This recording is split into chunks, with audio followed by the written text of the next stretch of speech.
Hi, I'm Donna Ray. And I'm Al Wadley. Welcome to our podcast, Feldenkrais for Life. In each episode, we will discuss ideas and experiences pertaining to the Feldenkrais method.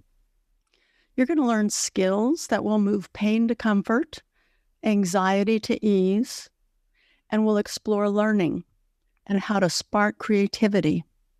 To learn more about Donna, visit her site at donnaray.com. To find Al Wadley, go to achievingexcellence.com.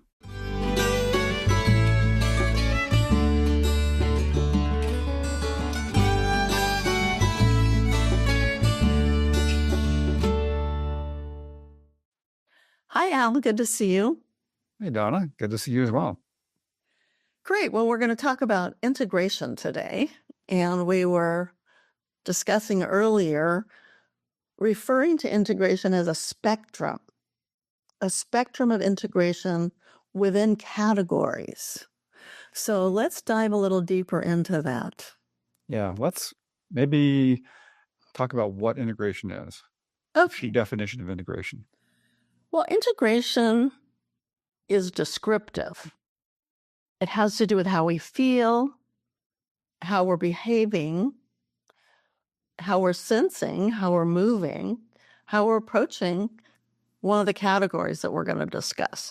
So when we're well integrated, we're smooth, harmonious, we have energy, we tend to feel open, compassionate, understanding. So there are more like qualities of integration. When we're well integrated with movement, we move easily, the parts of ourselves are connected and linked so that we can do what we want to do. So like a flow state would be an integrated state. Somebody's in a flow state. Yeah, which means it would be an effortless experience. Yeah. Easy, effortless, would you say? Yeah. Yeah. And like somebody's in a state of optimal performance, whether it's, giving a talk or in an athletic performance or a musical or something like that, that they can be in a really optimal state there where it's just, everything's just smooth, it's going well, the information's there, they're responding to the group or whoever's there if they need to respond to somebody. And that would be like an example of an integrated kind of state, in a performance state. Yeah, that makes me think of last night we celebrated my husband's birthday, and he's a musician. And he happened to have a gig last night in a restaurant that has a really nice music room. So we invited 25 friends and we filled the room. And it was a really highly integrated performance. So he and his friend, my husband's a fiddle player, violinist, and he supports somebody who plays the guitar and sings. And the two of them have been playing together, performing for quite a while, a few years. And so it was seamless, effortless. Everybody loved the music because they created this great ambiance of, I would say, integrated music. Now, most music listeners would not use that word, but they would know if somebody skipped a beat or if they were off note or if they weren't really in sync with each other. So when you talk about groups of people, there's integration too, and there's a synchronicity. But that synchronicity is also true with movement. So it's true with the movement of the musicians when they support, when they allow each one to be featured, but in our own movement in ourselves, that's true too, isn't it? Yeah. The metaphor of a choir comes to mind. So like we've got a choir and they're singing a song in unison. So they're all singing the same thing in unison. They can sing it really well. It can sound pretty nice, but it's not that great. If they're singing it all in their own parts, and then it comes together as something really extraordinary, something beautiful. I think that's kind of an example of more integrated experience. Well, and we can all visualize it or even kind of call up an experience where we've heard a choir sounding really beautiful in harmony. And then sometimes we have seen choirs where someone stands out of the group, and you don't want to see that. You want to see that. Not supposed to. You're not a solo you're talking about. That's true. You're not supposed to. It's not a solo. That's great. Well, that's true of a chorus line too. Sometimes you go, see an off-Broadway show, and there's this beautiful choreographed number, and everybody's in sync, in harmony, but somebody keeps, and it doesn't mean that they're out of step. It can be that they're calling too much attention to themselves somehow. And you can't enjoy the chorus line. You keep looking at this one person because they're standing out. Now, that person, maybe she should be or he should be in the front of the chorus line. But whatever may be the case, it's not integrated when that's happening. Yeah. Yeah. That's good to kind of give the counterexample too of, so what is a not integrated state like? And to me, that's like confusion, rigidity, be like obsessive thinking or rumination. Could be, anxiety, state of anxiety. If I get tense and, I start to contract my muscles in my abdomen and my chest, restrain my breathing, and I, it feels so good. That's not an integrated state. No, it's chaotic. Yeah. So one of the features of all of what you just said is there's this kind of a chaos that's going on. There's a disruption in the harmony of the activity that you want to engage with. Yeah. Yeah. So I'm thinking about Dr. Feldenkrais' comments about hurrying, how hurry creates confusion. And that's true. That comes out of anxiety. If somebody's experiencing a lot of anxiety, they're in a hurry, they feel like they're behind, they have to keep hurrying to keep up, or you try to get ahead, that kind of thing. And that creates a lot of disturbance in the nervous system. And It sure does. I can only think of one situation where hurrying fits in a really positive way. When's that? Comedy, like romantic comedy or some other physical comedy, right? Somebody's hurrying, she got a bunch of bags and she drops her bag, she gets caught in the door or something. Some handsome man comes along, helps her, and, we're off to the romantic races. It makes me think of Lucille Ball and all of the kind of, pranks and funny things that she did. She was hysterical. She was hysterical. And when I find myself in a situation like that, I say to myself, I'm having a Lucille Ball moment. Nice. What a great way to frame it. Yeah. And it's chaotic. It's disrupted. I've dropped the grocery bag, like you're saying. Or once I remember I was talking on a landline. It was when we only had them, right? It was a wall phone, and it had a long cord, a spiral cord. So there was, some traction. And I dropped the phone, and it fell in between the back of the kitchen chair and the bottom of the kitchen chair, which was about 4 inches. And I couldn't get it out. So I started talking on the phone. I was kneeling on my knees, tilting my head sideways, continuing the conversation because the person was saying something really important and I didn't want to interrupt. Oh, how funny. Hysterical.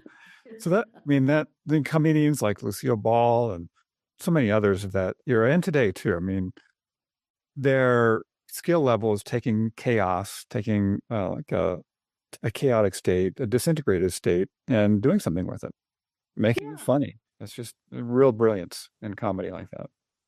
It's true. And there's something, the novelty of it and the surprise of it, it makes us laugh. Yeah. We all know it. We all know the silliness that Lucille Ball came up with and other great comics. Is it resonates with us, resonates with the feeling of anxiety or done something stupid, or we get ourselves caught in a stupid situation. And, she made it funny and she makes us laugh about it, which is taking something that's really, anyway, see if this resonates with you.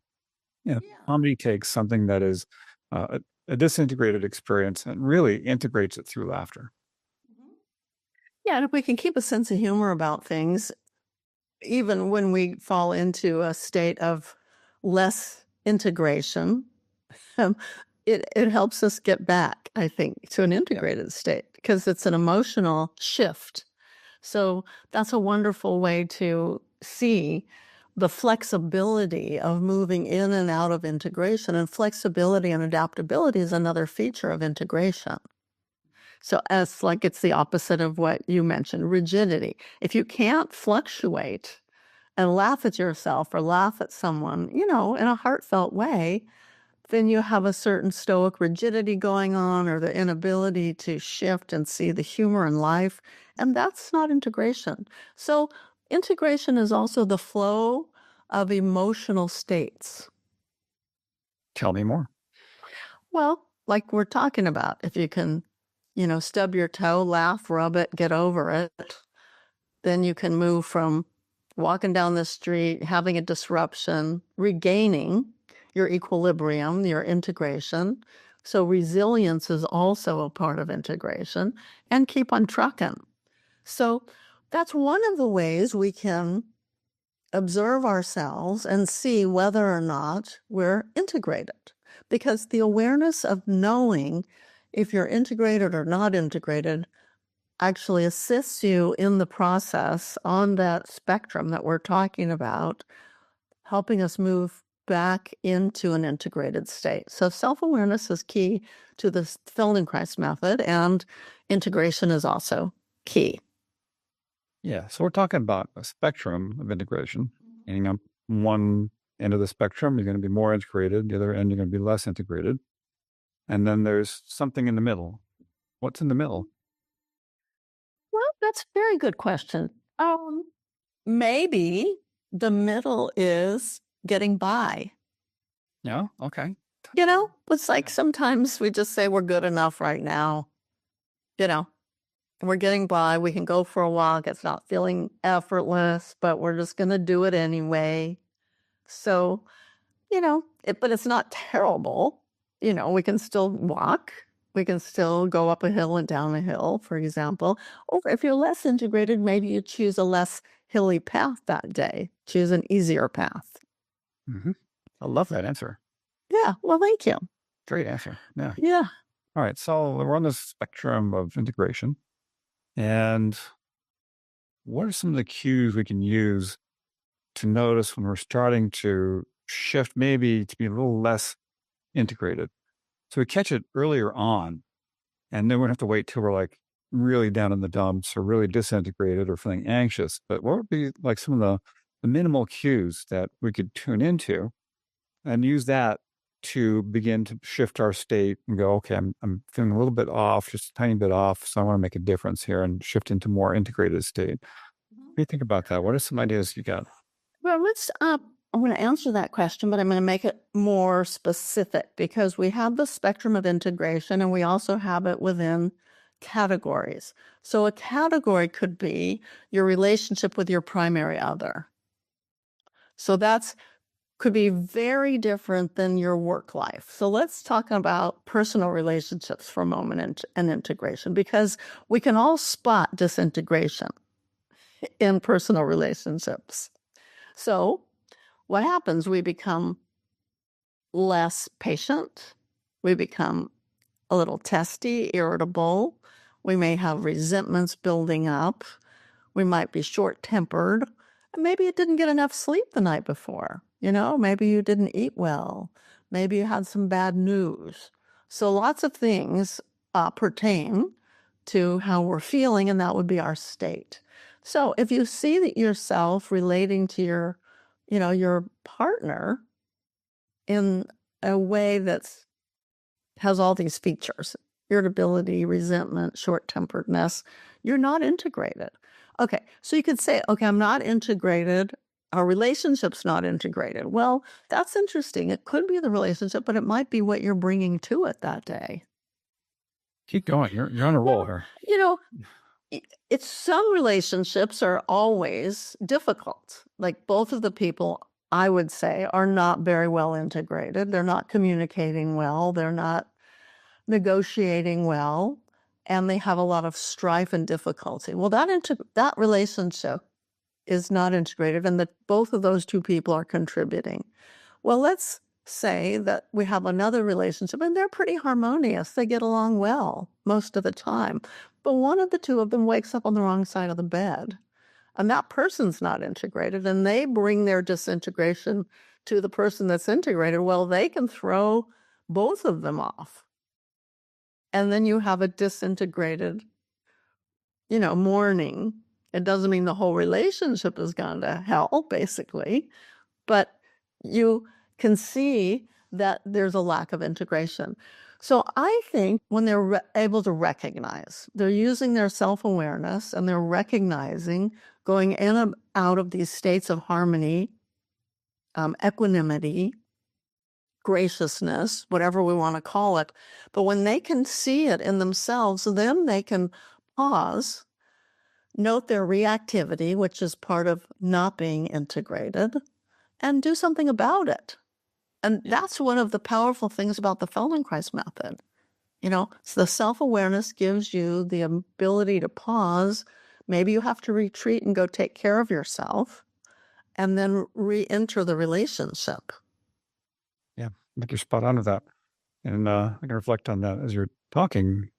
Just last week, my wife and I both had a bad night of sleep. Who knows why? I don't know why, but neither one of us slept well. And so the next day, we're both kind of cranky and kind of a little testy and that kind of thing. But we knew it was because of poor sleep. And that was, it wasn't about her, it wasn't about me. It was about, not sleeping well and just having that affect us that day. And so you can kind of look at the frame in which you're feeling this integration or disintegration. You also mentioned, it can be other contributing factors too. Maybe an interaction you had with somebody else, or something going on in the world politically, or who knows, that it has an effect on you and pulls you out of a balanced state. And so we need to pay attention to those things. And like you said, doing a Feldenkrais lesson is an excellent way to bring yourself back. I see this a lot with my clients, and there's a lot of things to feel anxious about today, a lot of political stuff going on. And so I got people coming in, they're a little more, I would say, disintegrated than usual. And so I help to bring them back into a more balanced and integrated state through my lessons. That works. And people can do that. They can get a ATM lesson, a Feldenkrais awareness through movement lesson. So they do on their own. They can lay on their floor. They can do it sitting in a chair. And they can start to explore this way of bringing integration into themselves through these movement lessons and awareness lessons. And it's a powerful way to do it. It's so powerful. It's immediate. It's powerful. And all you have to do is turn on a lesson. Listen to one of our lessons. We've got a lot of them available for you. Yeah. And take 20, 30 minutes, a longer one if you want.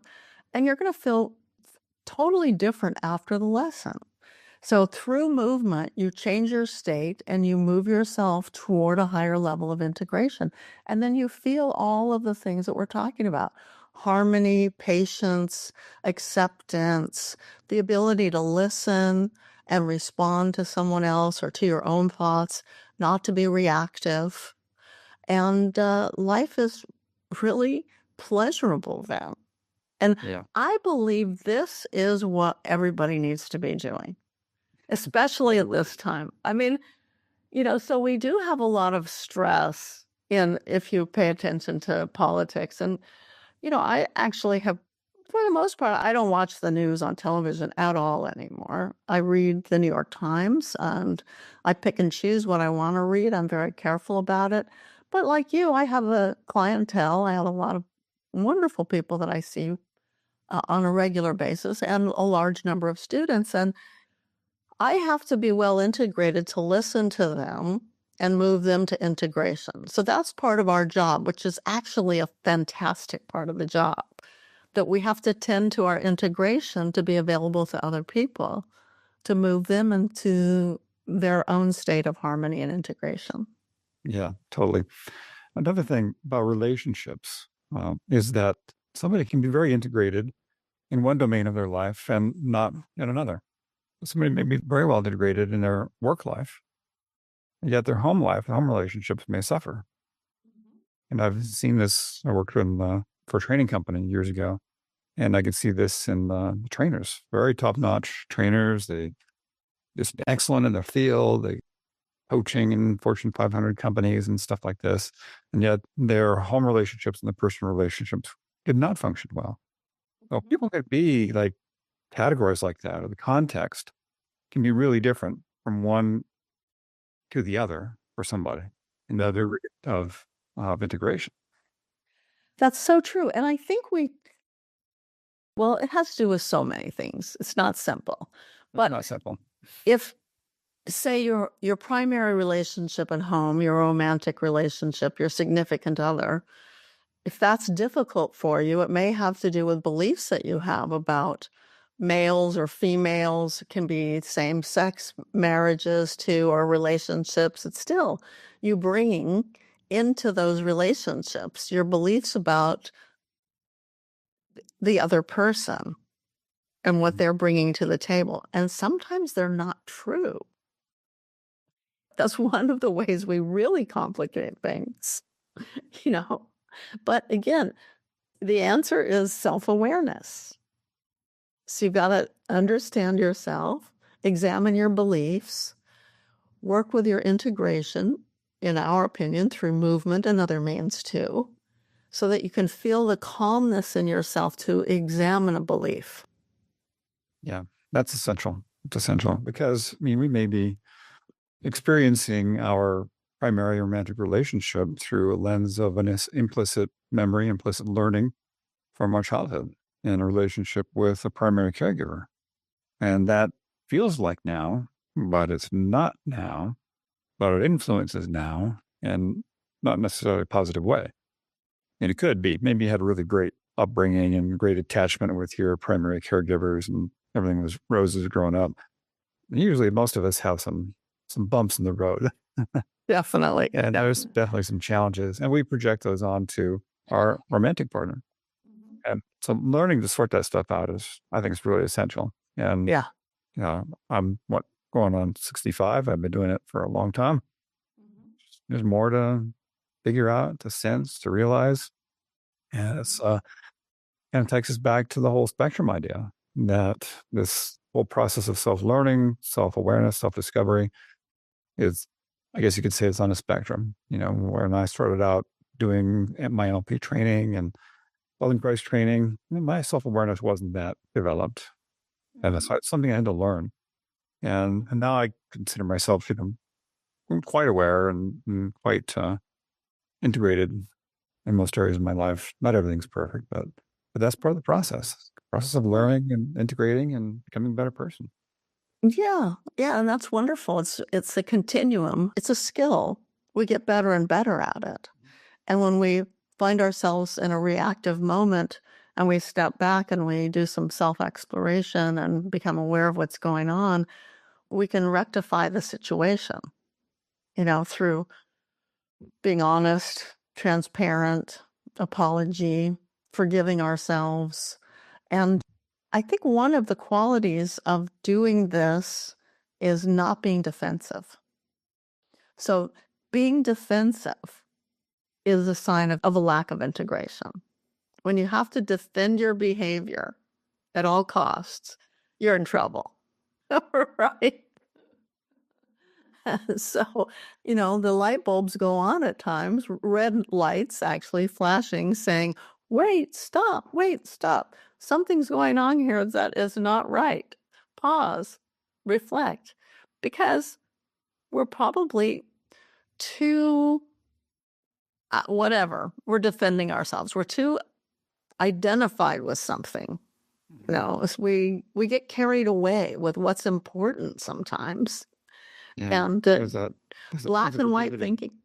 The rigidity, right. Yeah. Goes back to rigidity. Black and white thinking, right and wrong, this or that. That gets us into trouble. Certainly does. Yeah. So one of the things that's fun to do, if our audience wants to do this, or maybe you want to do it out, What is it? well, take on the challenge of saying yes. And Yes.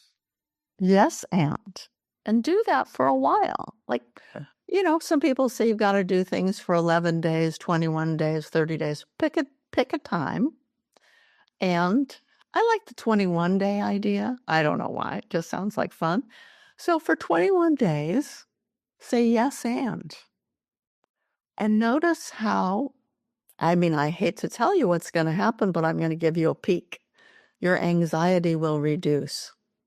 Really? You won't be as fearful. Cool. Yeah, can you imagine that? To which I say yes, and Yes, and you'll practice? yes, and I'll practice. Well, let's do it. How about you, audience, listeners? Yeah, are you on board? Give it a try. Yes, and I will practice.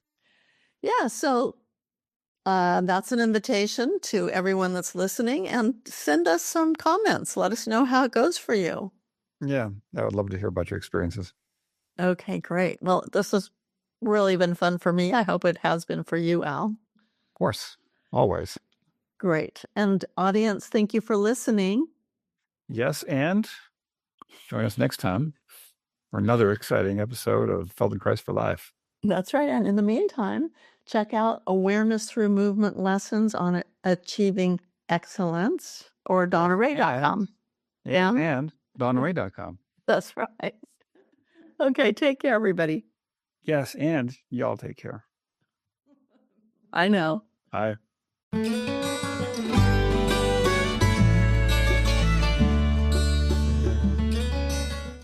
If you'd like to follow up with a question, send an email to info@feldenkreisforlife.com. We would love to hear from you.